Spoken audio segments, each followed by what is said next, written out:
Hun går på toilettet for at lægge make-up. En masse brun creme, men hun glemmer sin krop. For om lidt skal hun i byen for at gå amok. Så hun husker sin BH, der er fyldt med push-up. Hun vil besøge en veninde fra hendes folkeskole, så hun cykler derhen i en alt for kort kjole. Og folkene på cykelstien, de kigger på hende, men hun er lige glad, for hun kan lide at vise skin. Hun er med på den værste, selvom hun har en kæreste. Hun vil danse med drenge og bruge deres penge. Og når man rører ved hendes fjes, får man snask på sine fingre. Men hun er altid frisk på noget dragt, når man ringer.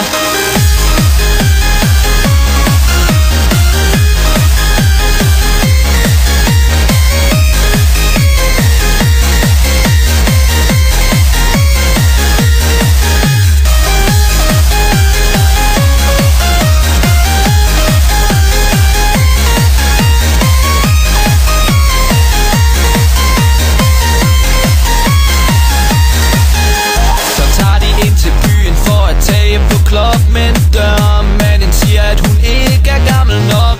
Så rører hun ved hans buks og spørger ham søg igen. Nej, søde damen, vil du ikke nok lukke mig ind? Så bliver hun lukket ind, og de finder sig en plads. De sætter sig ved bordet, og de tømmer deres glas. Så går de op i baren for en nasse en shoes ved en fyr, der er naiv og som tror, at han får Hun er med på den værste, selvom hun har en kæreste. Hun vil danse med drenge og bruge deres penge. Og når man rører ved hendes fjes, får man snask på sine fingre. Men hun er altid frisk på noget fragt, når man ringer.